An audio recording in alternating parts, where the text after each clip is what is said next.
Okay. Thank you. So, I'm not going to use this right here. Welcome everybody, welcome to Versa. I'm Oliver.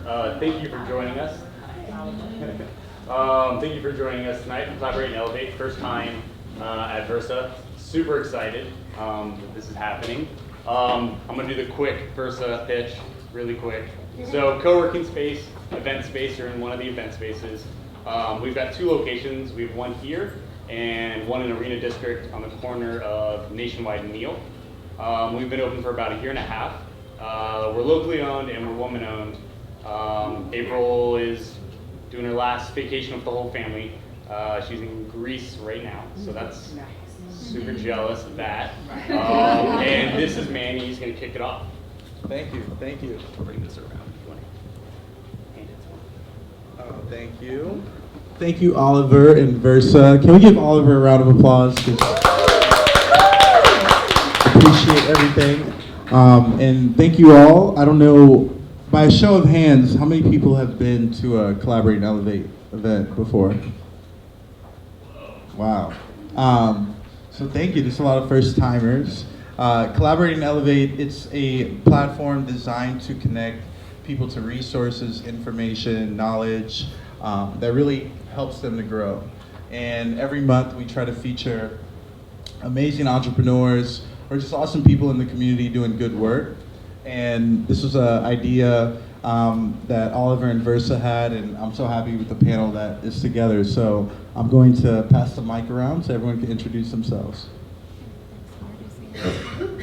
Hi everyone, thank you for coming. My name is Lindsay Fork and I own Jeune Bridal Collection downtown and then LUXEredux Bridal Boutique. We have 4 locations, Columbus, Indianapolis, Pittsburgh that we just opened last year, and Cincinnati. Hi everyone, I'm Eyerman. I own VIVO Growth Partners. We are an HR consulting and talent management firm. We help small to mid-sized businesses in Central Ohio with their people. And we were actually the first people to move into Versa last year when they opened in January of 2018. You probably passed our office as you walked in the door. So if you want to peek in our office, it's right over here on the left as you walk out, and you can grab a card. I've got a stack of them sitting outside my desk, or the front door. Hi, I'm Connie Aschinger. I'm co-owner of ASCH Fixtures and Millwork. We make custom furniture, fixtures, cabinetry for hotels, retailers, and multifamily apartment complexes with developers and construction companies. Hello, my name is Patricia McBride-Demetriou, and I run a nonprofit organization called LifeSmart Education. And we teach youth local skills, life skills, those important social skills that they should be learning at home, and giving them exposure to the world through global travel. So I know everything about nonprofit. If you ever have a question about that, I know the answer. Great, thank you. And we want these to be as interactive as possible, so at any point, feel free to raise your hand. If you have any questions, you can write it down. We can come out to you. So kicking things off, I think it's always great to talk about our success stories, but I'm very interested in hearing how you all got started. So Lindsay, how did you get started with the business, and how did you end up where you are today? I'll try to keep this fast so we can go down the line and ask more questions. I got started in bridal, owning my own bridal business in 2008. I purchased the store from the previous owners. I had worked in bridal when I was in college. From a very, very small age, I always wanted to be involved in bridal fashion, never wanted to be a wedding planner or anything like that, just loved bridal gowns. So I was actually exploring the opportunity to possibly go into a franchise opportunity with Bella Bridesmaids.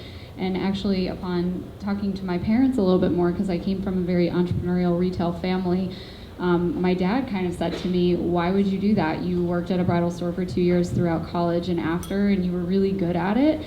So I think maybe you should try to do this on your own. So my sister was actually getting married at the time, and she had gotten our bridesmaids dresses from Jeune. And so I went to the owners, this is a very long story short, asked them if they were willing to sell, and in my dad's world, everything's for sale, so he kind of taught me that. So they weren't putting it out there, but I went and asked them, and because of some health issues with a parent of the previous owners, it all kind of came to fruition. So that was back in 2008 for Jeune Marie, and started LUXEredux really as a inventory outlet for all of the inventory that we were trying to maintain at Jeune Marie at the time in 800 square feet. So LUXEredux is my off-the-rack designer retail outlet, if you will. Kind of like a Nordstrom Rack type of idea, and that's the business that we're scaling currently. So like I said in the introduction, we have 4 locations and possibly going into a franchise model towards the end of this year. So it's all kind of coming full circle for me.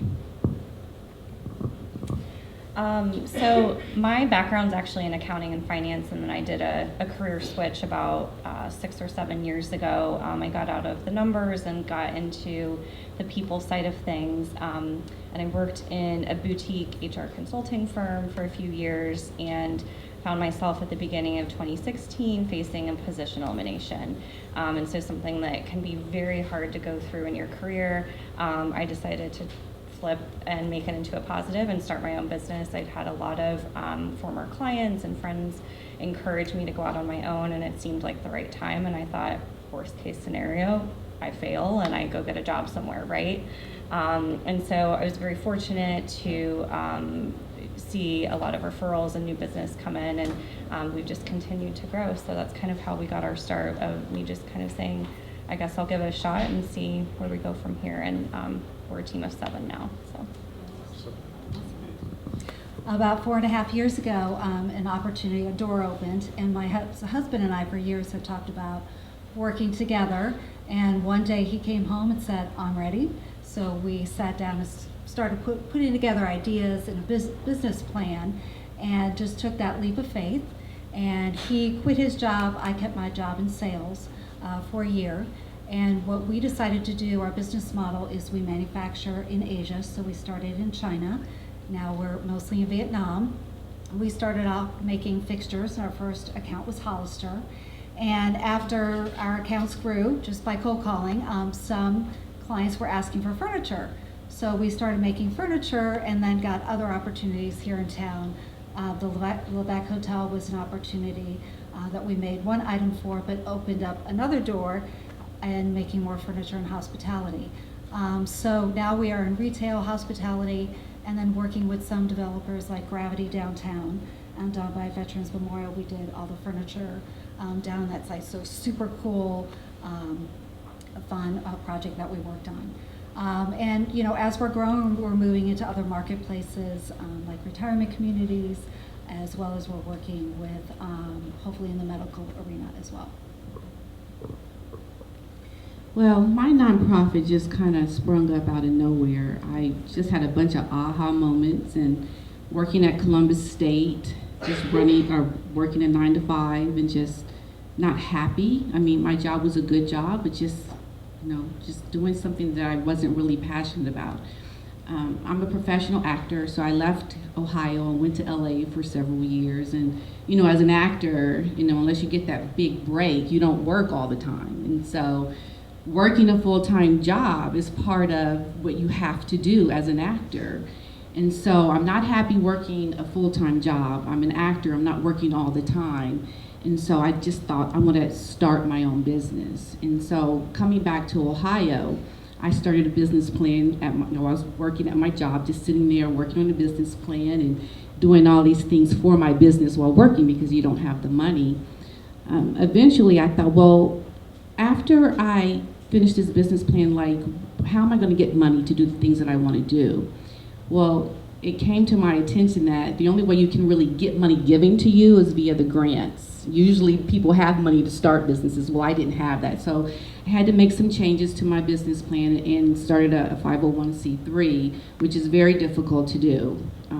No matter what, I knew that if I have to have this standing to get grants, this is what I'm going to do. So I put in the hard work, I did it. Got my first big grant from the state of Ohio, which was fabulous. Had full-time work for a few years while doing my acting still. And so right now we've been in business for about 9 years, with funding about 4 years. And so it's going really well right now. Just a lot of challenges when you're coming up and you're new, because there's so many nonprofits that are like have $1 million budgets and We're just not quite there yet, but we've grown so much, and it's just my passion, and it's what keeps me going. Awesome, awesome. Well, I want you to hold that there, keeping it going. From starting off, how did you go about getting your first grant, first customer? How did that happen? Well, writing grants is a challenge because it's a system. You have to know like how to write grants. So that was another expense. Okay, let me go figure out how to write grants. And so from doing that, we got our first grant from Office Depot for $1,000. And I was so happy. Oh my God, we're for real. You're like a real business now. And so we used that for some training we did in Florida, got certified in some teaching some curriculum, and then just gradually applying for smaller grants, because as a new nonprofit, when you start trying to apply for those major grants, even though they say, okay, we give $50,000 to nonprofits for this grant, they're not going to give it to you if you've been in business or haven't even had your first major break in funding, because they can look all that up on the internet. You know, it's all public information, so I can't say one thing and it be another. It's all public. And so finally, Governor Kasich had this mentoring program he wanted to start, and he really is the one who gave us our big break. We had over $100,000 a year budget, going from like $1,000 and $5,000 grants to over $100,000. It was crazy for 2 years. And so from that big break is leading to more things. Awesome, awesome. What about you, Connie? Well, we started cold calling. That's how we've built our business over 4 years. So I signed up for Salesforce, and there is an option in Salesforce where you could get leads of people to contact. So it was picking up the phone and calling those people, asking for appointments. And our second retail account was Altered State. Has anyone been to Altered State up at Polaris? They're out of Knoxville. And my partner and I went there and presented to the owner, who was very entrepreneurial himself. And he gave us a big opportunity to make a lot of pieces for their stores. And they're a very robust retailer that was opening up 20 to 25 stores a year. So through cold calling, Salesforce, asking for recommendations, that's really how we have built our business. Great. So I was fortunate that the week that I found out my position was being eliminated, the next day I had lunch scheduled with a former client who had since left the client I'd worked with, and he was on to a new business opportunity. And he really encouraged me. He's like, start your own company, we'll hire you. And that's how I kind of stumbled into having my first client. And, you know, again, so he was just someone who, he encourages and mentors a lot of entrepreneurs in Central Ohio. And so I've always felt very grateful that he kind of helped me to do that, and continues to be a mentor in addition to giving us business today. So that was our first one, and then we've just, you know, kind of kept getting steady referrals after that. So haven't yet had to do cold calling, but always am very, very impressed with people who do. I, like Molly, I was blessed in the fact that I had bought a current business that was already operating, and it was operating well. I didn't have to step in and like change anything or fix any mistakes that the previous owners had done, but I was very intent from a business perspective on growing it. I went in and changed some of the designers that they carried, also tried to figure out how I was going to do bridal, bridesmaids, and accessories in 800 square feet.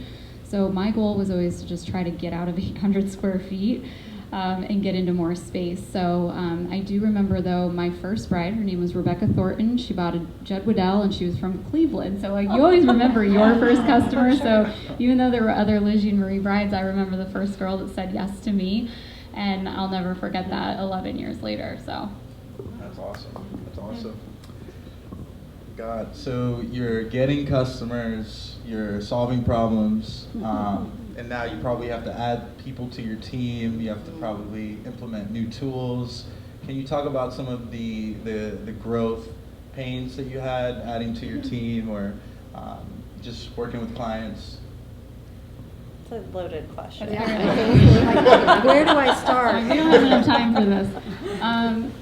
I have two of my staff members here right now, and I'm so grateful for both of them, and they have completely different stories. But I think the one thing that's helped my my company, and we're up to 20 employees at this point, but when I started 11 years ago, it was literally just me in the store doing everything from selling the bride to cleaning the toilets and all of the things. So, but we adopted a management procedure about 2 years ago, a management system called EOS, and I learned about it a lot from the business group that I'm in. But there's a book called Traction by Gina Wickman. Everyone should read it. It's amazing. If you're ever kind of stumbling along the way and trying to figure out how to get yourself out of the weeds as an entrepreneur, or person in your company and wondering why you can't do it all and why you're not really good at everything. We've really changed and evolved. I mean, the whole year of 2016 was just me picking up clients and starting to get spread really thin. And at the end of that year, I realized I had to make a decision of, I was at capacity, and so I said, okay, I'm either going to continue to just be my own, independent contractor. I'll kind of travel when I want and kind of have my own level of accountability, or we'll keep growing. And so I decided to hire and start growing. And my first hire was an assistant to kind of help me with some of my personal stuff at home and some of the administrative things so that I could focus on more of the client work. And then we just kind of have kept adding client service people since then. So much has had to change and evolve, and our processes are kind of constantly evolving and changing. We've gone from, I used to kind of have my own method of kind of tracking my to-do list of what we needed to do for clients, to now we use Asana for project management, and we have we've switched timekeeping systems to something that was more sophisticated. We use Slack internally and with our clients, and that's really how we keep track of everything. So we've evolved from kind of emailing back and forth to having real-time conversations. So just, we're constantly, in a small business, you're constantly changing how you operate, and you kind of have to adapt. And the other thing that I've really done too is, like Lindsay, I had to learn to get out of the weeds with clients and really focus on the big strategic things, because the staff will tell you if you ask them that I am disruptive when I get in and start digging. And I think they're all happier when I'm just like up here and they can manage all the things in the weeds. And so I've learned that that's where I operate best as well, which is weird from when I went from doing every little thing to kind of letting other people take that. And I think that's probably one of the hardest things as you kind of grow and start to add people, is you kind of have to let things happen and let people do things in different ways. So. Yeah, that was great advice. So change happens every day in an entrepreneur's life. So when we started, we were in the trenches. I was driving a 26-foot truck. I was riding elevators outside of buildings, pushing products through windows. So you do it all when you start a business. But in those processes, you really learn, what it takes. And you appreciate those people later on when you're hiring them, and how hard the work is. So, initially we were both doing everything, and then we found a warehouse that was great for warehousing our products, and we subbed out to a company to deliver our products. So we have grown that way, and then we also, because we manufacture now in Vietnam, we hired a project manager there who's Vietnamese, and she's awesome. And then we also met a British gentleman who works on a consultant basis with us, and just interviewed our potential third employee in Vietnam. So that team's growing. And then here in the US, we did hire a full-time young gentleman who happens to be my son, who's awesome, and he loves being in the trenches. First day on the job, we gave him a hard hat. We're like, there you go. So you learn on site a lot, and rolling up your sleeves, and you learn to be humble and work hard and respect others, and be honest. And then on the financial side, we started out really with our own savings. So it really was a big risk for us.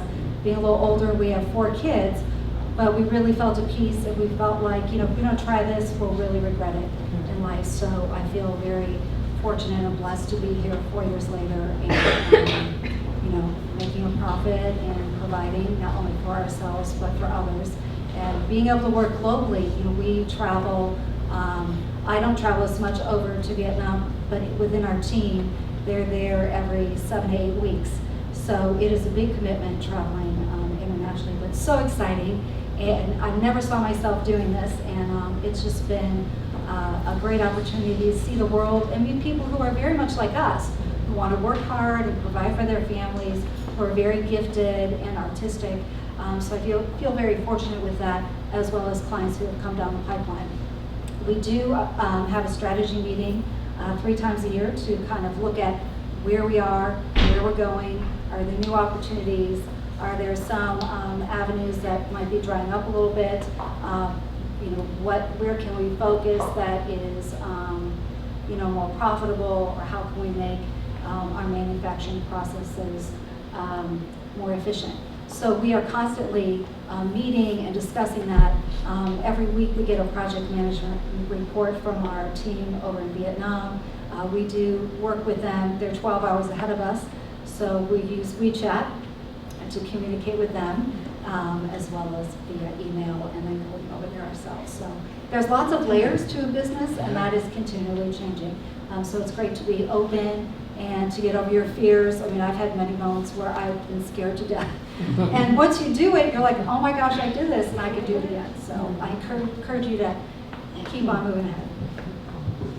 Well, I wish I had issues with hiring, and that would be a great problem to have. But in the nonprofit world, it's been very difficult because you get money, then the money's gone. You get money, then the money's gone. We're working full time, then we're unemployed, and it's just a cycle that is so hard to deal with, and so just in a way very tragic, because we have people who are really committed to the mission and what we do, and not being able to have that consistent funding is very, very hard. So I started out with volunteers, and you'd be surprised how many people want to volunteer and give up their time and their resources. I remember I had a volunteer, a guy from New York who was an attorney who wanted to volunteer. I was like, oh my God, attorney wants to help us. And it was just, getting that kind of knowledge into our organization was so powerful for us, because it kind of elevated us in a sense. We had people who really knew different areas of the business, and so we started with the volunteers, and eventually when we got the big grant, we were able to have people that we hired, and it was crazy because we had jobs we had to hire for. I didn't know where to start, where to begin, and so, I had my one volunteer, and I see she's here right now. Sarah's is in the back. She's been with me from the very beginning. Say hi. And Sarah started as a volunteer, eventually got a job, and so we worked together. We found out we needed certain jobs for certain parts of the grant, and then luckily we had people that knew what they were doing, other volunteers, and everyone got a job, and then they lost their job, and so it's been a real challenge for us. And the one thing I did learn from that, I do not like interviewing people. I'm not good at that. It's like, I just feel so intrusive into, their life and who you are, and why do you want to work for us, and what are your real motives, and I just started, all these things started going through my head. I don't like it, but I want to get into a system that kind of helps you, this EOS you're talking about, because those are the kind of things, like when you say that you use certain kind of programs or techniques and strategies, these are things you need for your grants, because it looks really good on paper. So I think they'll start that. Well, speaking of interviews, is there a question that you ask every time in an interview?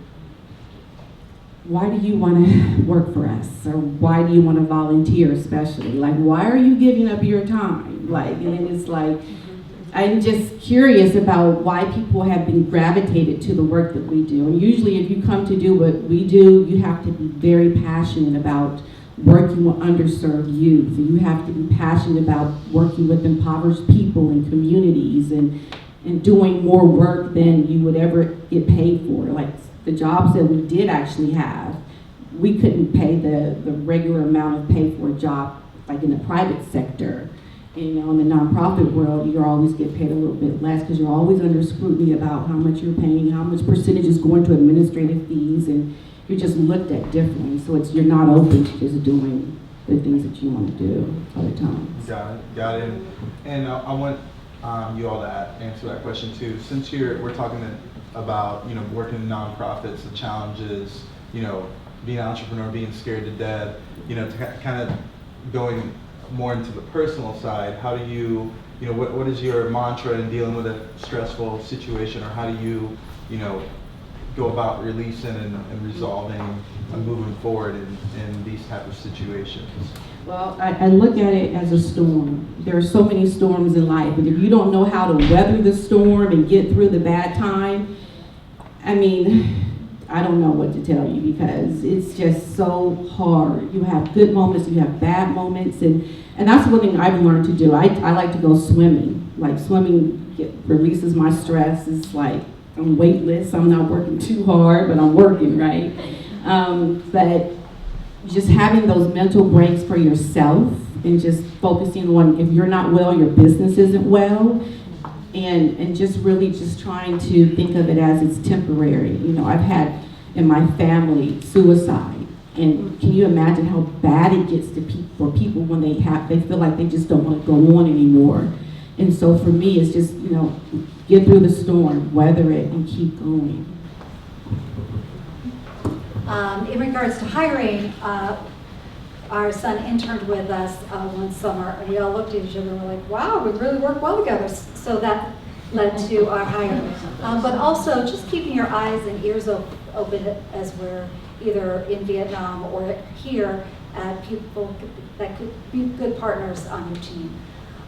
In regards to having balance and weathering through, I just look back at life moments. Like years ago, around 10 years ago, I climbed a mountain with one of my children, and it was bar none one of the hardest things I've ever done.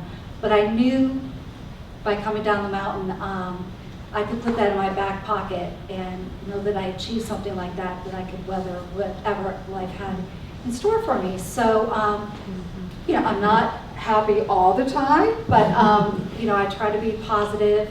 I love music. I pray. I network with other women and friends and groups, and that gives me hope and just the courage to keep moving ahead.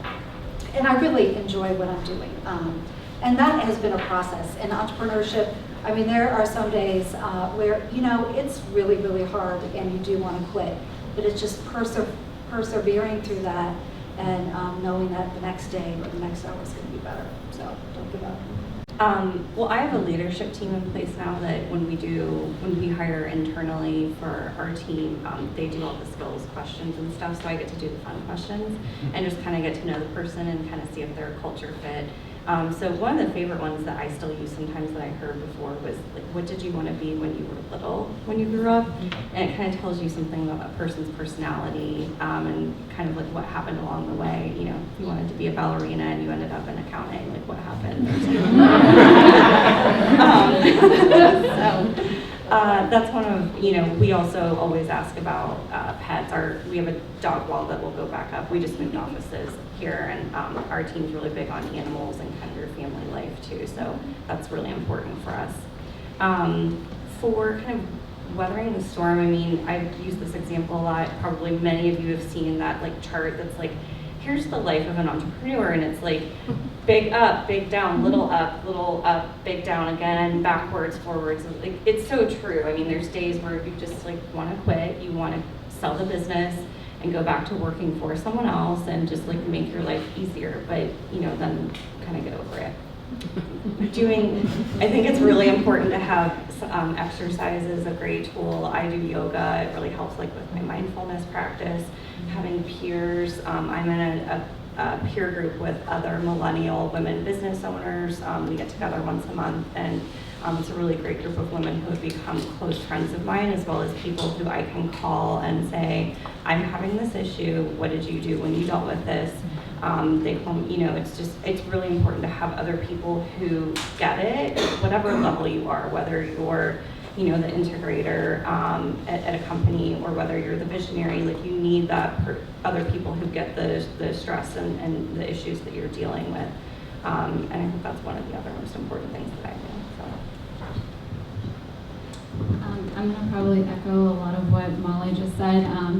We do have a leadership team amongst the 2 different brands that I have, and when it comes to interviewing and hiring anymore, I don't really do a lot of that unless, like, I know Ashley's going to Cincinnati at the end of this week, and she really wanted me to go with her to, help interview this last round of candidates, and I told her, I said, you know, I'm just going to sit there and I'm just going to talk to them and get real with them and basically find out if they're a culture fit, whereas she's going through like all of the intricate questions. But the one question that I do like, and it kind of goes back to, you know, business standards and EOS, but kind of from the Rockefeller habits and the whole rocks jar, if you guys have ever heard of this, but when you fill a jar with rocks, pebbles, sand, and water, there's a certain way that you need to put that stuff in the jar to really make it fit. And so we always like to ask our candidates if they were to make a list, a to-do list of their day and how they would go about getting that done, if they'd like to see their list,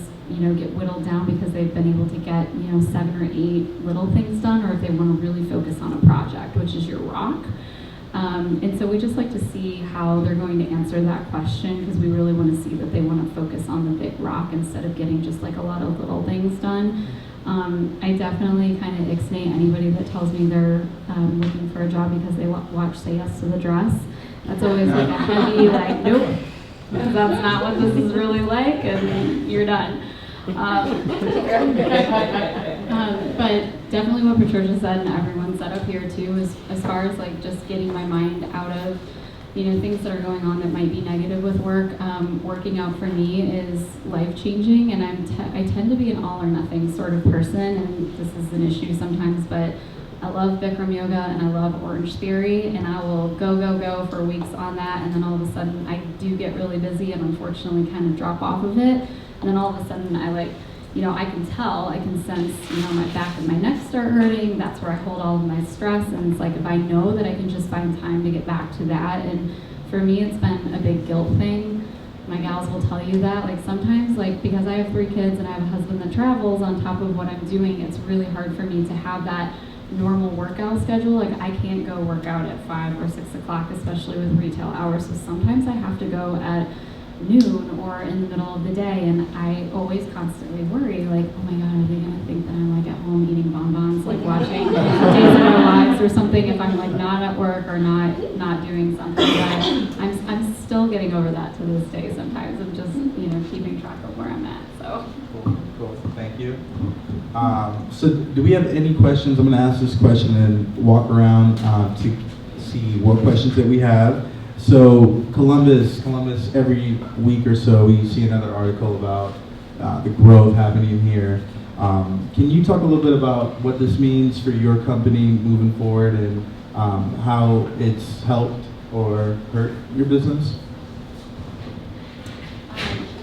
I always tell people what I think is so exciting about Columbus growing is especially the demographic that I serve, your millennial population, and like the young girls that we're seeing as brides. Even back in 2008 when I was seeing brides, a lot of times what would happen is they would graduate from Ohio State or one of the other colleges or universities around here, and they'd head off to the big city. We would lose them to Chicago or New York or somewhere else, and sometimes I would see those girls when they would come back and visit their parents in the suburbs, and they'd go, you know, shopping over the holidays and stuff. But now what I'm really seeing for us as a customer and a bride and a consumer is that those people are staying here, and that's just really awesome and super exciting. Like, I'm just such a downtown city type person no matter where I'm at. I love driving around. Like, I'll have my husband get in the car and I just sit in the passenger seat, and I just, like, I love seeing the development and the growth. And I actually had an opportunity to be a part of a real estate investment just recently with a downtown property in the last 2 years. And despite everything that I've done with Bridal and my businesses, like for me, that was just a huge opportunity, and I was able to get connected with someone that was in my business group to do that, because just real estate development, nothing to do with what I do normally, but being involved in that situation was just super awesome. So I love what's going on with Columbus, and it's definitely helped, I think, the demographic that we serve. Yeah, I mean, for our business, obviously, it's really good. So one side of our business is we do HR outsourcing for small to mid-sized companies, where we'll act as their HR team. And so as businesses are continuing to grow, they're having to bring on more people, they're having more people challenges. So we're staying really busy on that side. And then on the recruiting side, we're staying really busy as well, because The talent market is so tight. We have virtually zero unemployment here in the city.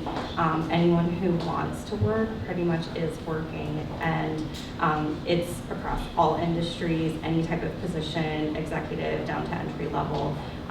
It's a really, really tough market. I had a meeting last week with a client who, one of the partners is an angel investor. He's retired P&G exec, super, super successful, and he said in his 40+ year career, he's never seen a talent market this tight.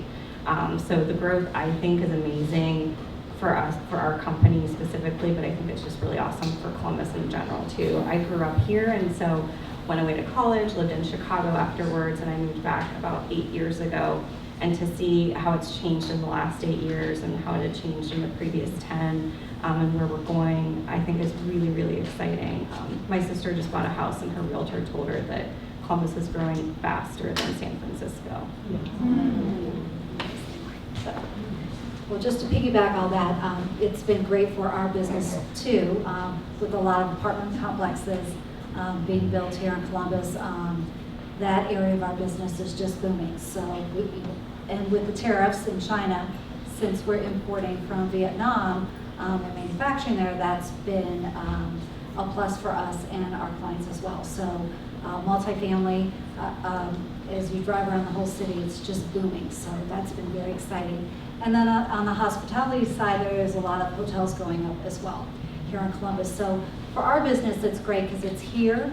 We can build our portfolio and keep building out. So we're calling on developers, construction companies, architectural firms, designers. It's very multi-layered, and they're all connected. So for us, being in Columbus is a huge blessing. Did you say you had an angel investor? Oh, he's not my angel No. investor. I wish. Okay. I wish. He's the angel investor out of the partner group of that client. of Okay, ours. always looking Yeah. for investors. Good job. Yeah, so for me, the growth in Columbus is great. I just hope that companies that continue to come here want to work with smaller nonprofits. And I'll tell you a story. One of the first stories that I had when I went to a major company for help, because they help nonprofits. Okay, so I'm going to go meet with this company, major bank. In there, she takes all of my nicely printed marketing material that I did not have the money to make copies of, but you know, this is an investment, I'm going to do it. And she took it, and then at the end of the meeting, she basically said, well, we really only work with the high-end nonprofits, you know, the ones that make like $1 million a year, the ones that don't really need the money. And it just, I was just like flabbergasted, but then why did you meet with me? You know, why did you take my printed material that I couldn't afford to pay? And I was just so upset. And I think that when companies come here, they should look at the smaller companies, the community nonprofit organizations, the small businesses that really need your money, because I can tell you the YMCAs that do similar work that we do don't need the money as badly as we would need the money, because you know, as a small organization, you're not looked at as the same, and I'm just hoping that this growth brings in better opportunities to have people invest in your work. Because we work so hard, we work so many hours, and yet it doesn't feel like we're getting the recognition from the big companies. But I think it's a great thing. I think it's a great opportunity for our young people that we work with to have maybe a pipeline to really good jobs and sponsorships and opportunities. But that's the biggest thing that I'm hoping for. And we'll open it up for questions. You have a question? Yes. Several of you ladies have mentioned that you have families and husbands. What do you do to keep yourself from feeling guilty about trying to be in charge of your business, grow your business, and having to split your self with your family and obviously your business? So how do you guys do that? I know you mentioned yoga and you know, meditate, TM, and prayer is important, but how do you guys balance that, or have you found that balance? No. Okay. But I think I have finally succumbed to the fact that there's just some days, weeks, months that are going to be better than others in terms of the time that I spend with my children. I have 3 kids and they're 11, 5, and almost 2. And there's every day it's the mind battle of, oh my gosh, did I spend enough time? And you have big plans at the beginning of the day of what you're going to do when you get home from work, and then you're just exhausted and tired. So for me anymore, because I can't keep going like that in my head, because I know it's so negative and it's negative speak, that I just really aim for quality time over quantity. For me, that's what works. And it does take a village. With my husband traveling and stuff, he's awesome though, because when he's home. And women, I think, always get that question, and I said this when we did our little meet and greet with Adia on the phone too. It's like women always get the work-life balance question, and nobody ever asks men that question.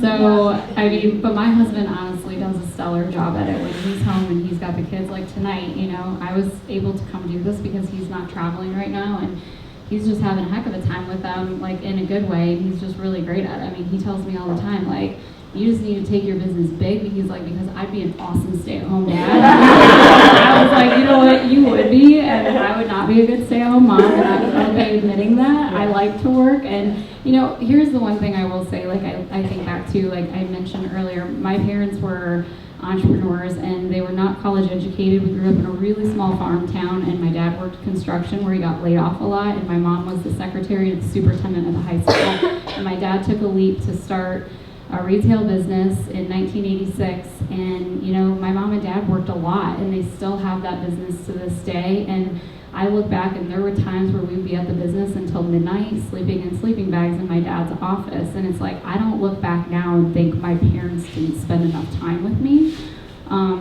So I always think back to that when I start to feel really guilty. I'm I think my parents did a bang-up job with me, and I'm okay, so I turned out okay, I think. So yeah, there's no balance, so don't ever put pressure on yourself, because it's one day at a time. Yeah, I think the balance is like this, right? You're constantly it's never exactly equal. I'm not married and I don't have children, but I the way that I've kind of found balance with my extended family is that I'm actually able to go on more kind of vacations and stuff because I am the owner, and so I can decide kind of when and where I'm working, which is one of the perks when you're the owner. And I've found my family had a hard time kind of understanding why sometimes I'd be working in the mornings. We have a lake house on Lake Erie, and we have Wi-Fi, and I'll get up first and kind of catch up on emails before everyone else is up. And then my mom kind of said to me, well, why are you working? She had a very 9 to 5 clock in and clock out job, and I've had to explain to her over the years, and they finally get it, that it allows me to then be able to be present the rest of the day instead of constantly getting pinged. So I think it just is whatever your family situation is, making it work for you. Ooh, that's a hard one. Ask my partner. Fortunately, when we started our business, our office was in our house. So for the first 3 years, it was great because we were there on site, and my husband had never worked out of the home before. He went to a job every day. So that was easy. It was challenging when we traveled, but I learned very fast to ask for help. So my parents would come and stay with the kids when we traveled abroad. And I've been very lucky with friends. One time we got stuck out on the East Coast in December, so I'm freaking out because it's Christmas time, but we're trying to close and order with the retail account. And I had a very nice friend who said, I'll call your kids, I'll take them out to dinner. And so it's just nice when you reach out and ask people for help, because most of the time they want to help, and they care about you and your kids. And what I hope with my kids, and there's a few in the back row you may want to ask, is that we're instilling a work ethic. I grew up in Cleveland. My parents were very hardworking, middle class, and I feel like they really instilled that in me, that you just get up and work hard and play and enjoy your family. And sometimes during the week, if I'm feeling very stressed about my 17-year-old at home, I'll say I'm going to work for my home today. I'm going to work half day for my home. So even because I'm in the house and present, I feel like he appreciates that. I don't know if he does, but I do. So I try to find little balances here and there, or spending some extra time with one of the kids. Well, I spend time with my kids by putting them to work with me. They come to work with me, and that's a great thing because I'm teaching them things that I'm teaching other kids. And so it's important for them to know that. I may have a great support system. My mom and my husband help me a lot. But basically, I think I made boundaries. You have to have boundaries. I can attest to the fact that I don't take calls after 6 anymore, Sarish, because she loves to work at night. And I don't, because my clock just gets turned off. I can't work after 6 o'clock. And so making those boundaries and then incorporating what I do with my kids, because it's the same thing. So it's teaching them about these important life skills that they should have learned and giving them access to the world via travel. These are things that I'm teaching other kids, and so it's great for what I do. I can just bring my kids along and be a part of it. Cool. Well, I want to be respectful of everyone else's time and still have some time for networking. So kind of ending it out with a ask and give. How can the Collaborate and Elevate community help you, and what type of, or what things are you excited for your business in the next couple of years? You'd like to share with us? Oh, okay. I see what you're saying. I don't know, I guess the biggest news of what we're doing at our company right now is that we're working on franchising. So we're, our LUXEredux stores, we're about to open number 5, but we're not really going to say where it's at. Beyond that, from an operations standpoint, we're pretty excited about the franchise possibilities. So that's what we have going on. Yeah, we're asking. Sorry, repeat the question. What Like what our how next steps are? Yeah, what ask for the community, and I guess ask and give, but sharing an announcement, and also if there's a way that you're looking for help, probably be a good time right now to announce it. Okay. Yeah, we're in the process kind of revamping and thinking about looking ahead. So I can't think of a specific ask that I would have of the community, but a give is that, if you're ever looking for a new job, or you ever want career advice, or you just want to, talk about stuff, like, you can always reach out to us. We've got a team of recruiters who help people, so that's usually like an easy give that we can give. But we've gone through a lot of changes this year, and so we're kind of in the process of doing strategic planning. So, Awesome. Yeah. A gift that I have, that when we started the business, I thought, oh, in a year we'll be making money, things will be great. Doesn't happen that fast. But we have partnered with Heartland Bank and gotten our first line of credit, which has been great, because when you're growing fast, and many of our clients give deposits, but we have to float a lot of manufacturing and importing and warehousing before products are delivered on site, and then we're being paid. So don't be afraid to ask for money and work with banks. We were also very lucky as we were starting our business and got some big orders. Some of our clients weren't willing to put a deposit down, and we were very lucky and had a good friend loan us money. And if that ever happens, pay it back as fast as you can, because that keeps the friendship going. And he was also kind and helped us out another time. So I feel very fortunate with that. But keep yourself open, and when cash is getting a little tight, working on your bank relationships is very important. Wow, angel investor, you had someone who gave you some money. This is a good thing, because these are the things that are so important in the nonprofit world, and also people that volunteer. That's like, having that has been a big help. I've learned a lot about grants. I've learned a lot about how to position yourself in a way that people want to give.